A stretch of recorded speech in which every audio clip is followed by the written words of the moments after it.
আসসালামু আলাইকুম। প্রত্যেককে স্বাগত জানাই মাসুম মাহবুব। দর্শক দেখছেন ওপেন দ্য ইউটিউব চ্যানেল এবং ফেসবুক পেজ। আমাদের হাতে আজ রয়েছে বেশ কিছু ব্রেকিং খবর। দর্শক, ইতিমধ্যে ইরানের সাজোয়াজান বা বিভিন্ন ট্যাঙ্ক বা অস্ত্র সিরিয়ার দিকে ছুটে যাচ্ছে। এমন কিছু তথ্য পাওয়া গেছে ইরানি গণমাধ্যমে। বলা হচ্ছে সিরিয়া পয়েন্ট থেকে দখলদার দেশটির ভেতরে আক্রমণ করতে পারে ইরান, তাই সব রকম প্রস্তুতি নিয়ে তারা সিরিয়াতে পৌঁছচ্ছে। আর দ্বিতীয় যে খবরটি পাওয়া গেছে, ইতিমধ্যে ইরানে আবারও দ্বিতীয়বার আক্রমণ হয়েছে এমন কিছু তথ্য পাওয়া গেছে। ইরানের আইআরজিসি কিংবা পুলিশ হেডকোয়ার্টার, এই দুটো হেডকোয়ার্টারে নাকি আবারও আক্রমণ হয়েছে। তবে এই তথ্যটি আমরা যাচাই বাছাই করার চেষ্টা করছি। আর তৃতীয় যে খবরটি এসছে সেটি হলো ইরান কোন প্রক্রিয়ায় আক্রমণ করতে পারে দখলদার দেশটিতে, তার মধ্যে একটি প্রক্রিয়ার তথ্য জানা গেছে এরকম ইলেকট্রনিক ওয়ারফেয়ার সিস্টেম, এবং এটিকে মোকাবেলা করার জন্য ইতিমধ্যে কি প্রস্তুতি নিয়েছে দখলদার। আবার অন্যদিকে ইরানের আক্রমণ থেকে বাঁচার জন্য দখলদাররা তাদের জিপিএস সিস্টেম অন করেছে। চলুন অনেকগুলো গুরুত্বপূর্ণ খবর জানাবো আজকের এই ভিডিওতে।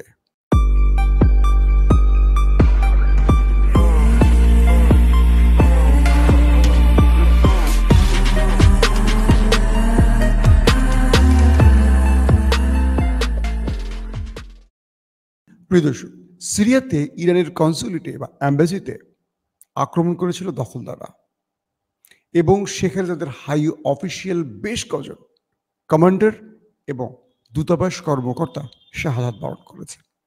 এর পাল্টা আক্রমণ হিসেবে ইরান কি জবাব দেবে, এটি নিয়ে পুরো পৃথিবী এখন টেনশনে।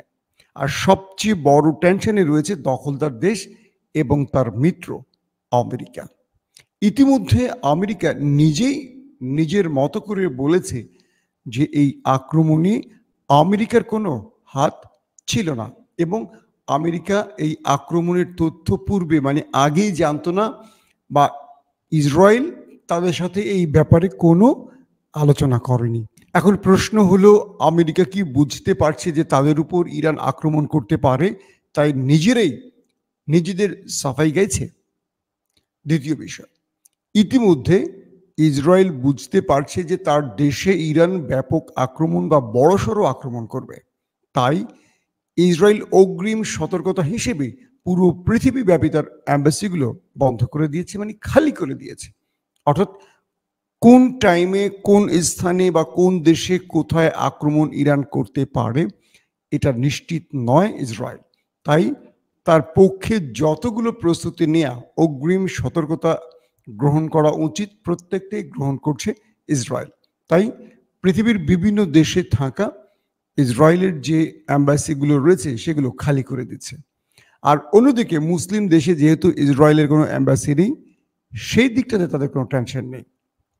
দর্শক, দ্বিতীয় যে বিষয়টি হচ্ছে সেটি হলো ইসরায়েল তার দেশের ভেতরে জিপিএস সিস্টেম অন করে দিয়েছে। অর্থাৎ এই জিপিএস সিস্টেমের কারণে দখলদার দেশটির ভেতরে মিসাইল, ড্রোন বা যে কোনো অ্যাটাক, সেটা ক্রুজ বা গাইডেড মিসাইল হোক বা ড্রোন অ্যাটাক হোক, সেই অ্যাটাকগুলো আসলে এই জিপিএস সিস্টেমের জন্য সেগুলো জ্যামে পড়ে যাবে। অর্থাৎ এই যে জিপিএস সিস্টেমের মাধ্যমে যে জ্যাম তৈরি করে দিচ্ছে, এই জ্যামটি ক্ষেপণাস্ত্র বা যেই অ্যাটাকগুলো আসবে সেটাকে মোকাবেলা করতে সমর্থ হবে। মানে এই সিস্টেমগুলোর কারণে, এই জিপিএস সিস্টেমের জন্য সেই অ্যাটাকগুলো আটকে যাবে। আর তাই দখলদার দেশটি তার গুরুত্বপূর্ণ অঞ্চলগুলোতে এই জিপিএস সিস্টেম অন করছে। দ্বিতীয় বিষয়, কয়েকটি পক্ষ বলছে দখলদারদের ডিমোনাতে, যেখানে তাদের পরমাণু অস্ত্র রাখা হয়েছে মানে ইসরায়েলের, সেই জায়গাটাতে অ্যাটাক করার পরিকল্পনা নাকি রয়েছে ইরানের। আমি কিন্তু বিভিন্ন সামরিক বিশ্লেষকদের বক্তব্যগুলো আন্তর্জাতিকভাবে যারা কথা বলছেন বা গণমাধ্যমে বলছেন সেগুলো তুলে ধরছি, কিন্তু একটিও আমার নিজস্ব মতামত নয়। তো বলা হচ্ছে যে ডেমোনাতে ইসরায়েলের যে পারমাণবিক অস্ত্রগুলো রয়েছে, বোমাগুলো রয়েছে, সাজানো গোছানো রেখে দিয়েছে, সেখানে আক্রমণের একটা পরিকল্পনা ইরানের রয়েছে। এর আগে আমরা জানি যে ইয়েমেন থেকে হাউসি বিদ্রোহীরা এই ডিমোনাতে আক্রমণ করেছিল। অল্পের জন্য তাদের পারমাণবিক অস্ত্রগুলো বেঁচে গেছে।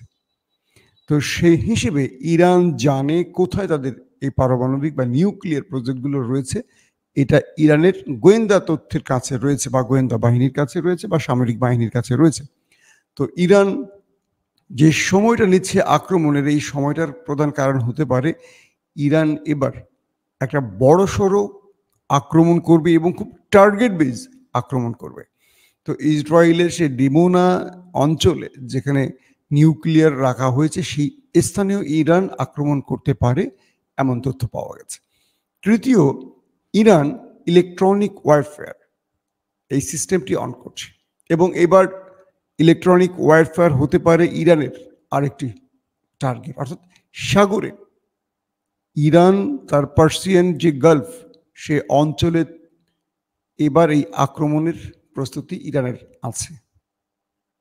যদি আমি এখন বলি ইলেকট্রনিক ওয়ারফেয়ার, এটা কিভাবে দখলদারদের চ্যালেঞ্জে ফেলতে পারে, অর্থাৎ আপনারা জানেন যে রেড সি ব্যবহার করার সুযোগ পাচ্ছে না এই মুহূর্তে হুতিদের ভয় দখলদাররা, তারা অন্যান্য পথ ব্যবহার করছে।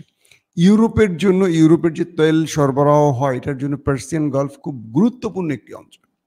তো এই জায়গাটা ইরান তার ইলেকট্রনিক ওয়ারফেয়ার সিস্টেম অন করলে কি দাঁড়াবে, বা এই হিটটা করলে কি দাঁড়াবে, বাকি জাহাজগুলো তার পথ ভুল করে ফেলবে। ইতিমধ্যে দখলদার দেশটির পক্ষ থেকে তার জাহাজকে বলা হয়েছে যে তোমরা তোমাদের জাহাজের যারা রয়েছে ক্রু, নাবিক, এক কথা যারা তোমরা এটাকে কন্ট্রোল করবে জাহাজ, তোমাদের জন্য আমাদের বার্তা হলো ইরান তার ইলেকট্রনিক ওয়ারফেয়ার দিয়ে আমাদেরকে যদি জালে আটকাতে চায়, আমাদের সিগন্যাল ছাড়াই তোমাদের জাহাজকে তোমাদের চালাতে হবে। অর্থাৎ তোমরা তোমাদের মতো করেই বিপদ মোকাবেলা করবে, আমরা তোমাদেরকে আমাদের কন্ট্রোল রুম থেকে হয়তো বা সাহায্য করতে পারবো না ইরানের কারণে। সো দখলদার জাহাজ বলেন, ইউরোপীয় জাহাজ বলেন, পশ্চিমা জাহাজ বলেন, তাদেরকে সতর্ক করা হয়েছে তার দেশের পক্ষ থেকে যে ইরানের এই ইলেকট্রনিক ওয়ারফেয়ারের জন্য এই জাহাজ যেন তার নিজের পথ নিজেই তৈরি করে, নিজের বিপদ নিজেই মোকাবেলা করে, নিজের মতো করে এরা সাগরে নিজেরা চলাচল করতে পারে।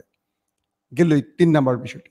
৪ নম্বর বিষয়টি হলো ইতিমধ্যে দখলদাররা তাদের সকল আকাশ প্রতিরক্ষা সিস্টেম অন করে দিয়েছে এবং এই সিস্টেমগুলো ডিমোনাতে, এই সিস্টেমগুলো হাইফাতে, তেল আভিভে এবং লেবানন সীমান্তে, জর্দান সীমান্তে, রাফা সীমান্তে, অর্থাৎ যে অঞ্চলগুলো দিয়ে ইরান আক্রমণ করতে পারে সেই স্থানগুলোতে এবং দেশটির ভেতরে গুরুত্বপূর্ণ স্থাপনাকে, হোক সেটা মোসাদ হেডকোয়ার্টার, হোক সেটা সামরিক হেডকোয়ার্টার, হোক সেটা পারমাণবিক প্রকল্পগুলো যেখানে রাখা হয়েছে সেই ডিমোনা হোক, যেটাই হোক, সেই স্থানগুলোতে তাদের আকাশ প্রতিরক্ষা সিস্টেম অন করা হয়েছে এবং ইসরায়েলের পক্ষ থেকে তাদের গুরুত্বপূর্ণ পাইলট, মানে যারা কি বলবো জঙ্গি বিমান বা যারা যুদ্ধ বিমানগুলো চালাবেন, যারা আকাশ প্রতিরক্ষা সিস্টেম অপারেশন করবেন, তাদের সবার ছুটি বাতিল করা হয়েছে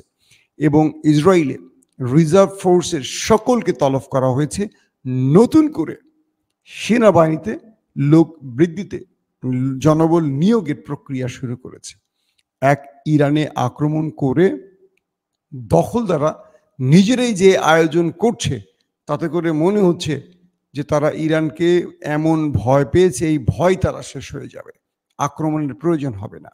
অন্যদিকে আমরা গোলান হাইটসের যে তথ্যটা আপনাদের দিয়েছিলাম সেখানে কি বললাম যে ইসরায়েল সেনাদের মুখোমুখি দাঁড়িয়ে গেছে আমাদের ভ্লাদিমির পুতিনের রাশিয়া বাহিনী এবং ভ্লাদিমির পুতিন স্পষ্ট ইসরায়েলকে বার্তা দিয়েছে 1 ইঞ্চি তুমি সামনে আসলে তোমার উপর আক্রমণ হতে যাচ্ছে এবং বোঝা যাচ্ছে রাশিয়া ইসরায়েলকে এবার বাগিয়ে নিতে চাইছে।